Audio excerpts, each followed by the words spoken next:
বৃষ্টির ভ্রুকুটি দুর্যোগকে মাথায় নিয়ে গঙ্গার ঘাটে ঘাটে কিন্তু প্রতিমা বিসর্জন হচ্ছে। আর গঙ্গার ঘাটে কিছুক্ষণ আগেই পরিদর্শনে আসেন মেয়র ফিরহাদ হাকিম।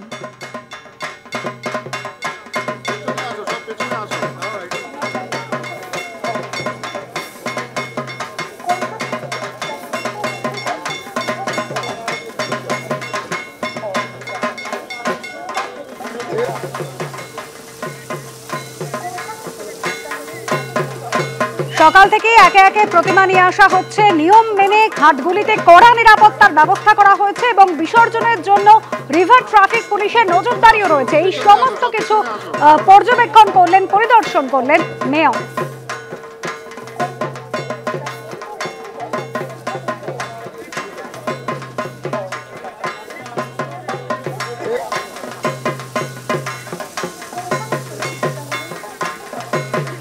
গঙ্গা থেকে একের পর এক বিসর্জনের কাঠামো তোলা হচ্ছে। প্রতিমা নিরঞ্জনে কিছুক্ষণের মধ্যেই কাঠামো তুলে দেওয়া হচ্ছে।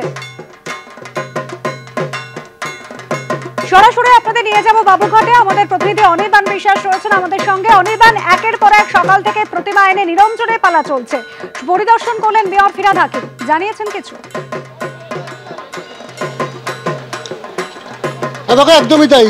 গতকালকের পর আজও কিন্তু তিনি পৌঁছে গিয়েছেন বাবুঘাটে এবং তুমি দেখতেই পাচ্ছ একের পর এক যে মাতৃ প্রতিমা, সেই মাতৃ প্রতিমা কিন্তু বিসর্জনের জন্য নিয়ে যাওয়া হচ্ছে। সরেজমিনে খতিয়ে দেখলেন মেয়র ফিরহাদ হাকিম এবং তার যেটা বক্তব্য, গতকাল কলকাতা পুরসভার পুরো এলাকায় যে গঙ্গার ঘাটগুলি রয়েছে এবং তার পাশাপাশি যে পরিমাণ যে দুটি পুরসভার পুকুর রয়েছে সব মিলিয়ে কিন্তু প্রায় 2200-র কাছাকাছি মাতৃ প্রতিমা বিসর্জন হয়েছে। এবং তুমি দেখতে পাচ্ছ যে পরে একের পর এক মাতৃ প্রতিমা সেগুলো কিন্তু বিসর্জনের জন্য নিয়ে আসা হয়েছে এবং গোটা গঙ্গার ঘাটের কি পরিস্থিতি, কীভাবে নিরাপত্তা রক্ষা করা হচ্ছে, গঙ্গার দূষণ কীভাবে রক্ষা করা হচ্ছে, সেই সমস্ত বিষয় কিন্তু তিনি সরেজমিনে খতিয়ে রেখেছেন। এবং এই মুহূর্তে কিন্তু কলকাতা পুরসভার যে ক্যাম্প, সেই ক্যাম্পের ভেতরে কিন্তু মেয়র ফিরহাদ হাকিম বসে রয়েছেন।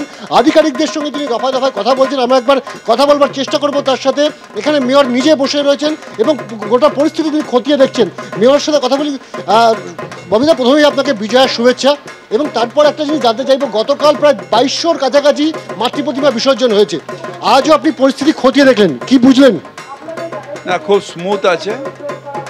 বিশেষ করে আমাদের যেটা গোয়ালিয়ার ঘাট, সেখানে যেহেতু একটা নতুন আমরা এক্সপেরিমেন্টালি স্লোপ তৈরি করেছি, সেখানটা একটা ম্যাজিকের মতন চলে যাচ্ছে, যেখানে আমাদের যারা কুলি ভাই আছে তাদের বেশি কষ্ট করতে হচ্ছে না। এই তুলে নিয়ে যাওয়া, এক একটা করে ফেলা, সিঁড়িগুলো ড্যামেজ হতো, এখন পুরো স্মুথলি চলে গিয়ে গঙ্গার মধ্যে আছে, সেখান দিয়ে আবার তুলে নেওয়া হচ্ছে।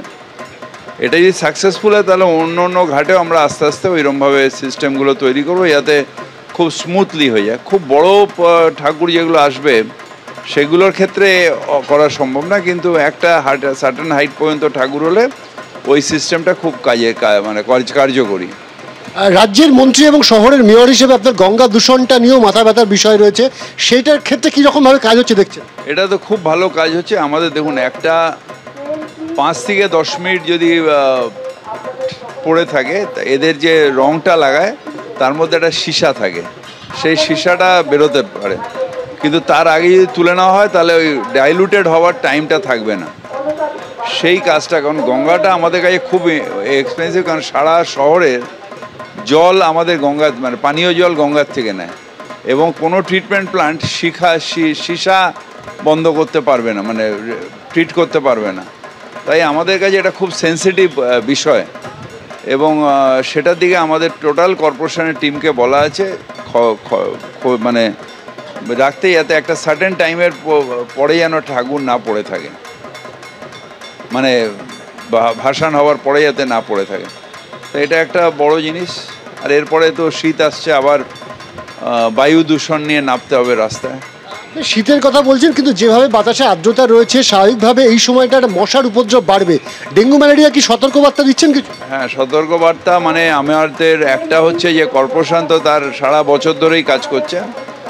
মানুষ যতক্ষণ না সতর্ক হবে, যে আমিও নিজেও করি, রবিবার দিন সকালবেলা উঠে ছাদে উঠে চারিদিকটা দেখে নেওয়া, যাতে কোনো ছাদে কেউ যাতে ভাঁড় না ফেলে দিয়ে থাকে, কাক যাতে ভাঁড় না নিয়ে আসে, এবং পাশাপাশি বাড়িগুলোতে দেখা যে কারোর এই বাড়ির পেছনে যেগুলো আমরা আগে বলতাম যেগুলোকে উঠান বা ওটাকে বলে কলতলা, সেই জায়গাগুলোতে যাতে কোনো জল টল না জমে থাকে বা বালতি ভাঙা বালতি টালটি না থাকে, এইটা যদি আমরা সবাই খেয়াল রাখতে পারি তাহলে আমাদের মনে হয় যে হবে না।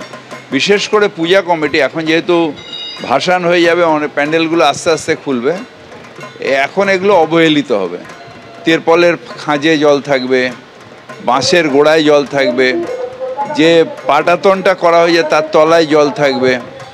এইগুলো একটুখানি কর্পোরেশনকে নিয়ে অ্যাটলিস্ট যদি নাও খুলতে পারে, যাতে নিজেরা একটু সাহায্য করে স্প্রেইংটা করে দিতে পারে 7 দিন অন্তর অন্তর, এটা অত্যন্ত দরকার। কারণ অনেক পুজো কমিটি যে কালী পুজোর জন্য ওটাকে রেখে দেবে, তো সেইটার ক্ষেত্রে অনেকটা টাইম নষ্ট হবে, জলগুলো জমে থাকবে, এইটা একটা দেখা।